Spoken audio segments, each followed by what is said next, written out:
Selamat hari Minggu. Selamat datang di ibadat sekolah minggu online Par Jemaat Peniel Ebobo. Baik adik-adik, sebelum kita memulai sekolah minggu kita hari ini, Kak Yanti dan Kak Cabi akan mengingatkan adik-adik untuk tetap mematuhi protokol kesehatan. Yang pertama, memakai masker atau face shield. Yang kedua, mencuci tangan. Yang ketiga, menjaga jarak. Dan yang keempat, menjauhi kerumunan. Nah adik-adik, untuk itu kita akan angkat satu pujian. Pujian apa Kak Yanti? Tuhan Yesus baik. Untuk kita adik-adik, Kak Yanti dan Kak Cabi, ajak semuanya bangkit berdiri, kita angkat pujian Tuhan Yesus baik.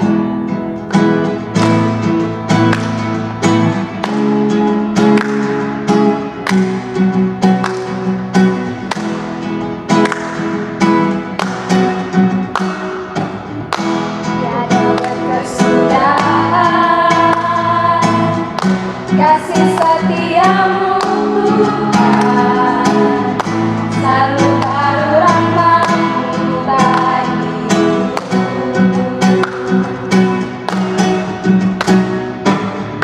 Hari berganti hari, tetap kulihat kasih-Mu, tak pernah berakhir di hidupku. Tuhan Yesus baik.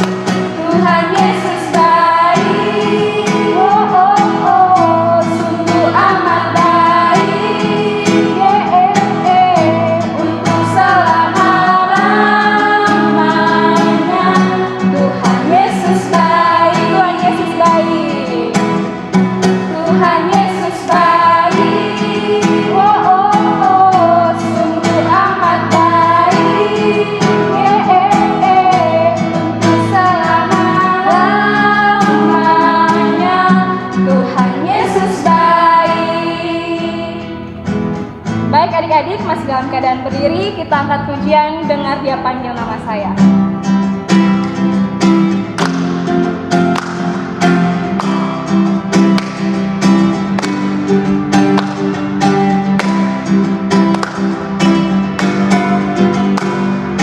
Dengar Dia panggil nama saya, dengar Dia panggil namamu, dengar Dia panggil nama saya, juga Dia panggil namamu.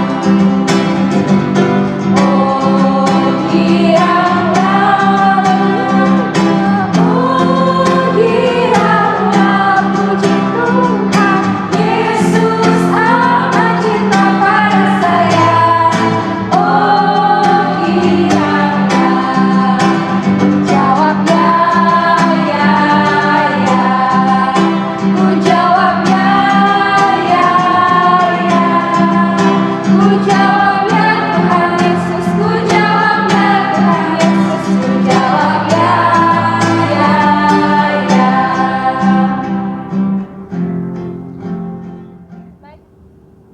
Baik adik-adik semua, disilakan untuk duduk kembali dan kita akan masuk dalam doa pembukaan. Untuk itu adik-adik semua siap hati, lipat tangan, tutup mata, mari kita berdoa.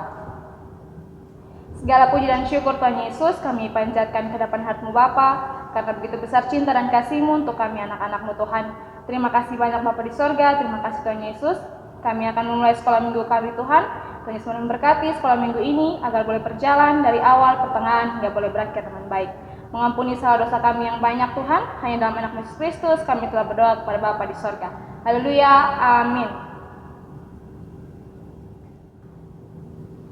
Nah adik-adik, kita akan menghafal ayat hafalan minggu lalu yang akan dipandu oleh Kakak Dermi.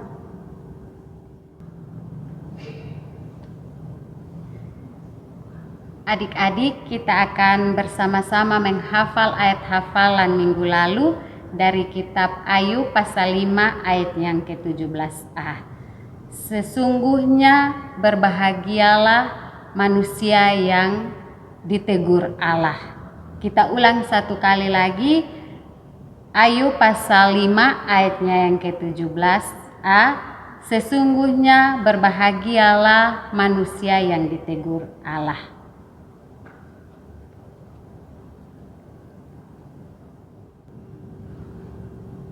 Terima kasih kepada Kak Delmi yang sudah memandu kita dalam menghafal ayat hafalan minggu lalu. Nah adik-adik, untuk itu kita akan mendengarkan cerita firman Tuhan yang akan dibawakan oleh Kak Lola. Untuk itu kita angkat satu pujian yang mengatakan firman Tuhan ada di hatiku.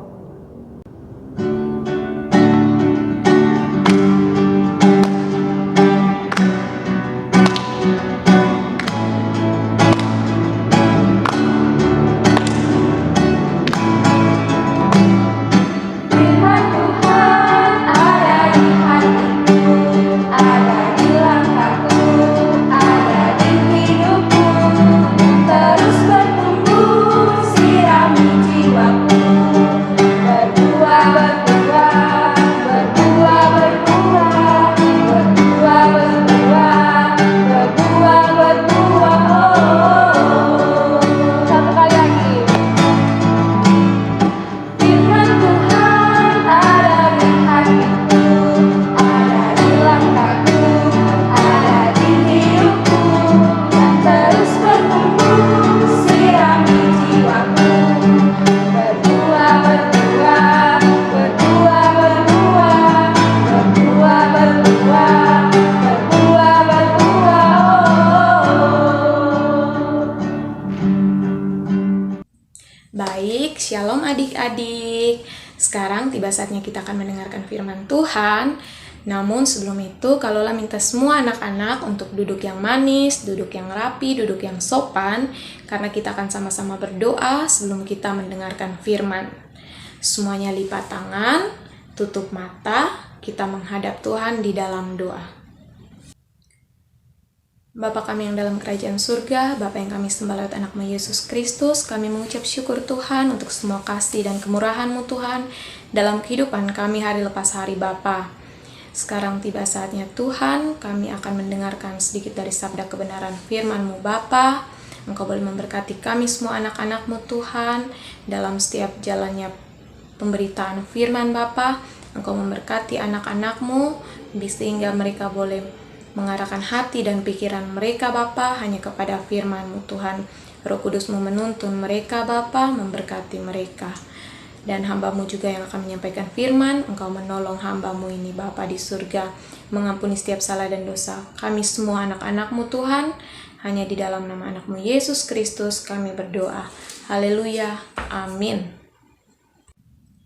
Baik, anak-anak, sekarang tiba saatnya kita akan membaca firman Tuhan yang terambil di dalam kitab Yunus pasal yang keempat, ayat yang pertama sampai dengan ayat yang ke-11. Kitab Yunus pasal yang keempat, ayat yang pertama sampai ayat yang ke-11. Yunus pasal 4 di bawah perikop, Yunus belajar menginsyafi bahwa Allah mengasihi bangsa-bangsa lain. Tetapi hal itu sangat mengesalkan hati Yunus, lalu marahlah ia. Dan berdoalah ia kepada Tuhan, katanya, "Ya Tuhan, bukankah telah kukatakan itu ketika aku masih di negeriku? Itulah sebabnya, maka aku dahulu melarikan diri ke Tarsis, sebab aku tahu bahwa Engkaulah Allah yang pengasih dan penyayang, yang panjang sabar dan berlimpah kasih setia, serta yang menyesal karena malapetaka yang hendak didatangkannya. Jadi sekarang, ya Tuhan, cabutlah kiranya nyawaku, karena lebih baik aku mati daripada hidup." Tetapi firman Tuhan, "Layakkah engkau marah?" Yunus telah keluar meninggalkan kota itu dan tinggal di sebelah timurnya. Ia mendirikan di situ sebuah pondok dan ia duduk di bawah naungannya menantikan apa yang akan terjadi atas kota itu. Lalu, atas penentuan Tuhan Allah, tumbuhlah sebatang pohon jarak melampaui kepala Yunus untuk menaunginya agar ia terhibur daripada kekesalan hatinya. Yunus sangat bersukacita karena pohon jarak itu. Tetapi keesokan harinya ketika fajar menyingsing, atas penentuan Allah, datanglah seekor ulat yang menggerek pohon jarak itu sehingga layu. Segera sesudah matahari terbit, maka atas penentuan Allah bertiuplah angin timur yang panas terik, sehingga sinar matahari menyakiti kepala Yunus. Lalu rebahlah ia lesu dan berharap supaya mati. Katanya, "Lebih baiklah aku mati daripada hidup." Tetapi berfirmanlah Allah kepada Yunus, "Layakkah engkau marah karena pohon jarak itu?" Jawabnya, "Selayaknya lah aku marah sampai mati." Lalu Allah berfirman, "Engkau sayang kepada pohon jarak itu yang untuknya sedikit pun engkau tidak berjerih payah dan yang tidak engkau tumbuhkan, yang tumbuh dalam satu malam dan binasa dalam satu malam pula. Bagaimana tidak aku akan sayang kepada Niniwe, kota yang besar itu, yang berpenduduk lebih dari 120.000 orang, yang semuanya tak tahu membedakan tangan kanan dari tangan kiri dengan ternaknya yang banyak." Baik, demikianlah pembacaan firman Tuhan. Yang dikatakan berbahagia adalah kita yang mendengar dan mau melakukannya dalam kehidupan kita hari lepas hari. Shalom adik-adik. Masih kurang semangat? Sekali lagi, shalom adik-adik. Oke, luar biasa. Anak sekolah minggu semuanya masih semangat. Nah, dari pembacaan firman Tuhan kita tadi yang terambil dari Yunus, kalaulah mau ambil satu tema untuk kita sama-sama renungkan, yaitu selalu ada kesempatan. Temanya adalah selalu ada kesempatan. Nah, di minggu yang lalu kita sudah belajar tentang siapa itu Yunus, orang-orang yang ada di kota Niniwe, dan juga kota Niniwe itu sendiri. Tuhan mengutus Yunus untuk pergi ke kota Niniwe untuk memberitakan pertobatan kepada orang-orang yang ada di dalam kota Niniwe. Saat Yunus memberitakan pertobatan, di situ orang-orang yang ada di Niniwe memilih untuk bertobat dan kembali ke jalan yang benar. Mereka memilih untuk kembali mengasihi Allah dengan sepenuh hati dan penuh sungguh-sungguh. Nah, saat Yunus melihat bahwa orang-orang Niniwe kembali mengasihi Allah dan mereka memilih untuk bertobat, di situ Yunus sebagai orang yang memberitakan pertobatan, dia tidak merasa senang, dia tidak merasa bahagia ketika melihat orang-orang Niniwe bertobat. Namun, Yunus merasa marah. Amarahnya timbul karena dia tidak ingin orang-orang Niniwe itu mendapat kasih dari Allah. Ia ingin agar orang-orang Niniwe itu mendapat malapetaka yang didatangkan dari Allah. Nah, pada gambar ini, adik-adik bisa lihat bahwa muka Yunus berubah menjadi merah. Itu tandanya ia marah kepada Allah. Ia tidak ingin bangsa Niniwe ini mendapatkan kasih, namun ia ingin agar Niniwe ini dihukum oleh Allah. Akhirnya dia berdoa kepada Allah, seperti yang ada tertulis di dalam kitab Yunus pasal 4, ayat yang kedua. Yunus berdoa, "Ya Tuhan, bukankah telah kukatakan itu ketika aku masih di negeriku? Itulah sebabnya maka aku dahulu melarikan diri ke Tarsis. Sebab aku tahu bahwa Engkaulah Allah yang pengasih dan penyayang, yang panjang sabar dan berlimpah kasih setia, serta yang menyesal karena malapetaka yang hendak didatangkannya. Jadi sekarang ya Tuhan, cabutlah kiranya nyawaku, karena lebih baik aku mati daripada hidup." Tetapi firman Tuhan, "Layakkah engkau marah?" Tuhan bilang ke Yunus, apakah Yunus pantas untuk marah kepada Tuhan? Nah, menurut adik-adik pantas atau tidak Yunus marah kepada Tuhan? Tentu saja tidak pantas Yunus untuk marah kepada Tuhan. Namun, setelah Yunus mendengarkan jawaban Tuhan seperti itu, ia akhirnya memilih untuk keluar dari kota Niniwe. Ia keluar dari kota Niniwe dan pergi ke sebelah timur. Nah, di sana ia membuat sebuah pondok, kemudian dia duduk di situ, menghadap ke arah kota Niniwe, memandang kota Niniwe dan menanti-nantikan kira-kira apa yang akan terjadi dengan kota Niniwe. Yang dimaksud dengan Yunus menanti-nantikan adalah Yunus ingin melihat Tuhan memberi hukuman kepada orang-orang yang ada di dalam kota Niniwe atas semua dosa yang mereka lakukan, walaupun mereka sudah bertobat dan kembali mengasihi Tuhan. Nah, ketika Yunus duduk di pondok itu, sembari ia melihat ke arah kota Niniwe, maka dengan perizinan Tuhan, Tuhan kasih izin sehingga ada sebatang pohon jarak kemudian tumbuh di dekat pondok itu. Nah, pohon itu tumbuh tinggi sehingga menaungi kepala Yunus. Namun, ketika keesokan harinya, dengan perizinan Tuhan, Tuhan memberikan izin kepada seekor ulat untuk memakan habis pohon jarak itu, sehingga pohon jarak itu hampir mati dan sudah layu. Nah, ketika Yunus sadar akan itu, maka marahlah ia kepada Allah. Mengapa Yunus marah? Yunus marah karena Yunus sudah sayang kepada pohon jarak itu. Pohon jarak itu yang selalu melindungi dia dari panas matahari ketika dia ada di pondok itu. Nah, ketika pohon jarak itu sudah mati, maka Yunus tidak ada lagi yang melindungi dia dari angin kencang dan juga panas terik matahari sehingga ia menjadi lesu. Maksud lesu di sini adalah Yunus itu karena langsung terkena sinar matahari dan karena rasa marahnya karena pohon jarak itu telah mati, maka dia itu menjadi hilang semangat, hilang tenaga.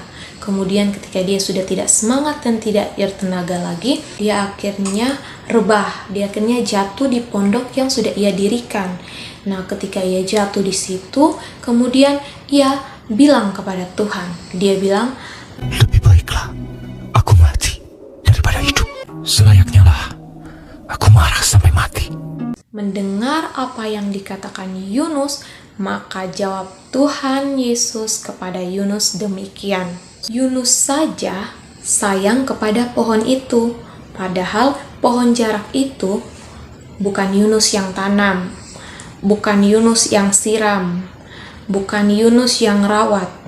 Dia tumbuh dalam satu malam, kemudian malam berikutnya, besok paginya, pohon itu sudah mati. Nah, pohon yang hanya dikenal Yunus dalam waktu 1 hari, itu saja ketika mati, Yunus bersedih hati hingga Yunus bilang lebih baik dia mati. Nah, apalagi kota Niniwe dan penduduknya. Kota Niniwe Tuhan Yesus yang ciptakan. Penduduk Niniwe Tuhan Yesus yang ciptakan. Nah, ketika kota Niniwe orang-orangnya berbuat dosa, namun ketika mereka berbalik dan mengasihi Tuhan, tentu saja Tuhan menerima mereka dengan utuh, dengan sepenuh hati Tuhan. Tidak ada lagi rasa marah untuk kota Niniwe dalam hati Tuhan. Kenapa demikian? Karena Tuhan sendiri yang membuat kota itu, dan Tuhan sendiri yang mengutus Yunus untuk memberitakan pertobatan kepada semua orang yang ada di kota Niniwe. Ketika Tuhan berkata demikian, maka tersadarlah Yunus akan semua kekesalan kemarahannya yang sebenarnya tidak memiliki arti apa-apa.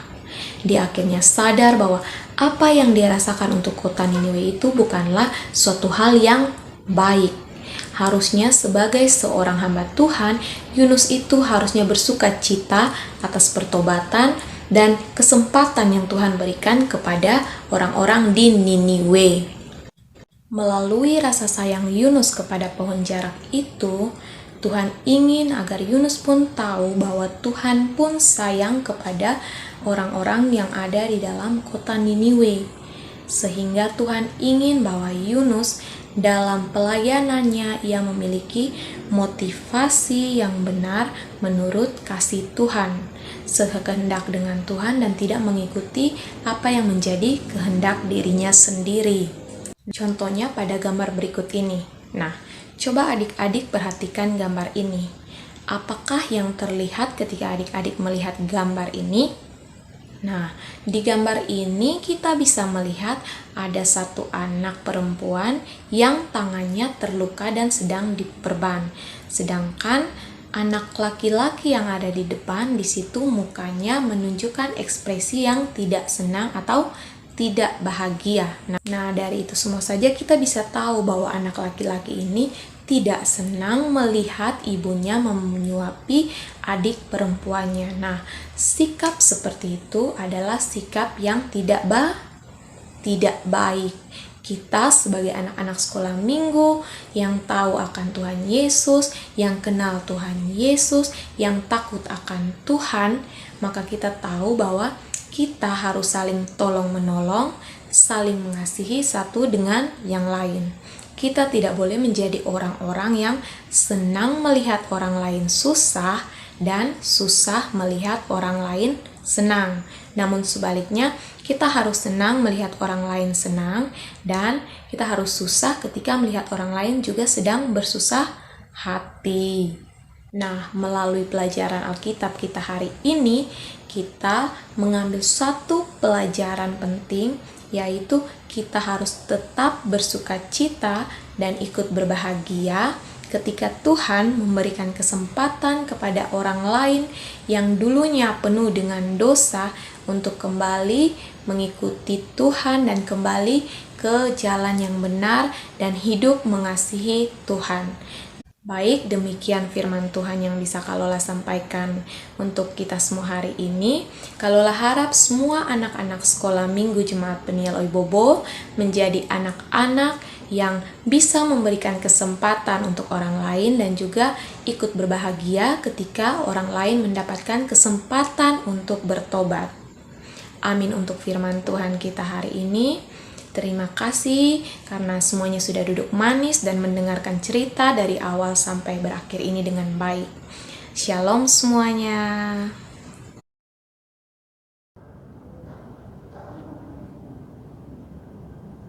Adik-adik, ayat hafalan untuk minggu depan terambil dari kitab Lukas pasal 15 ayatnya yang ke-10.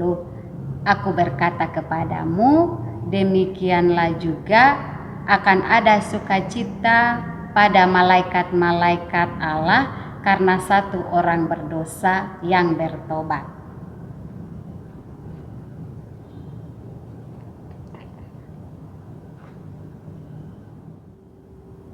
Terima kasih kepada Kalola yang sudah membawa kita dalam cerita firman Tuhan hari ini. Baik adik-adik, kita akan masuk dalam persembahan syukur. Untuk itu, persembahan yang sudah adik-adik siapkan dapat adik-adik titipkan pada guru-guru sekolah minggu atau orang tua sehingga dapat dibawa ke gereja.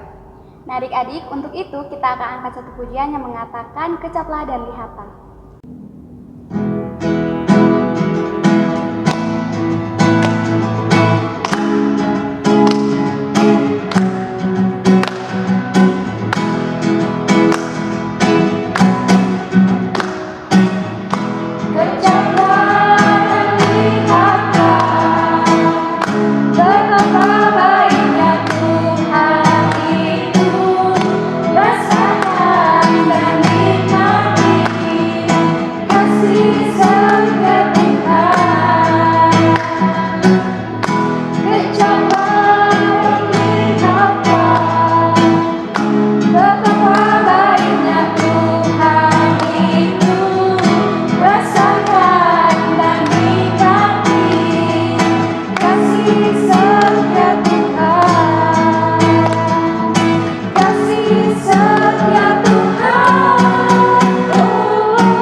Oke baik adik-adik, kini tiba saatnya untuk kita masuk dalam doa syafaat yang akan dibawakan oleh Kakak Serma.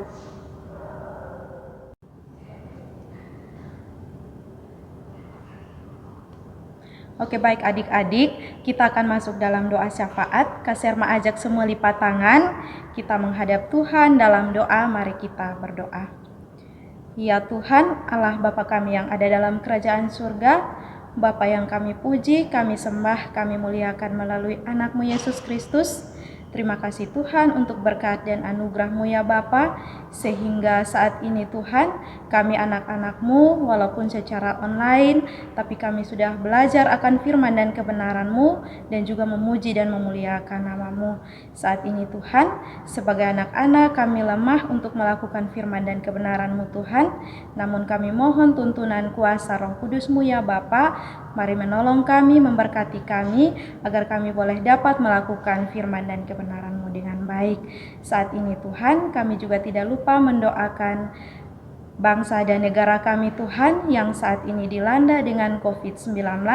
Kami mohon di dalam nama Yesus Tuhan memberkati kami, menolong kami, agar kami boleh tetap aman dalam perlindungan Tuhan dan nama Tuhan dipuji dan dipermuliakan tinggi. Saat ini juga Tuhan kami berdoa untuk pendidikan kami, baik itu dari TK sampai dengan SMA. Kami mohon Tuhan memberkati kami semua ya Bapa, yang saat ini walaupun secara daring kami juga belajar dari rumah, kiranya Tuhan memberkati kami. Saat ini juga Tuhan kami tidak lupa mendoakan orang tua kami dalam tugas tanggung jawab dan pekerjaan mereka, dalam tanggung jawab mereka sebagai orang tua. Kiranya Tuhan memberkati mereka ya Bapa. Ampun dan sucikan segala dosa dan pelanggaran kami, karena hanya di dalam nama Yesus Kristus kami datang dan berdoa kepada Bapa di sorga. Amin.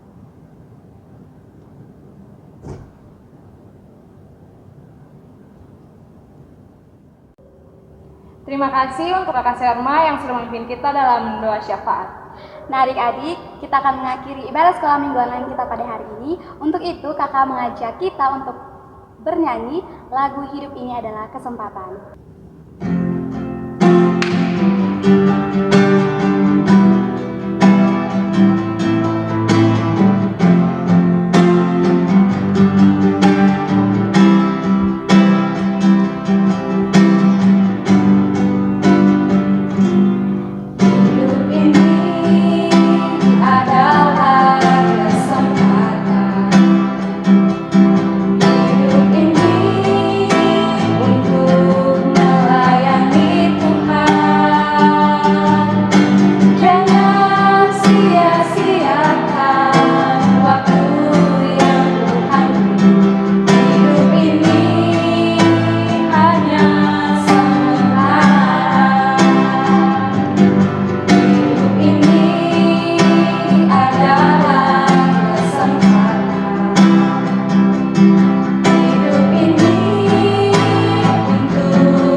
Adik-adik semua, kita akan masuk dalam doa penutup. Untuk itu semua sikap tenang, kita menghadap Tuhan di dalam doa. Kita berdoa. Terima kasih Bapa, terima kasih Yesus Tuhan atas penyertaan-Mu Tuhan dalam setiap kehidupan kami. Kami bersyukur Tuhan karena Tuhan telah menuntun ibadat sekolah minggu online kami dari awal, pertengahan hingga berakhir dengan baik Tuhan. Bapa dalam kerajaan surga, mari Engkau memberkati ibadat sekolah minggu kami dengan baik Tuhan. Bapa dalam kerajaan surga, ini doa dan sembahyang kami dalam nama Tuhan Yesus kami berdoa. Amin. Baik adik-adik, sampai jumpa di minggu depan. 1, 2, 3, Shalom!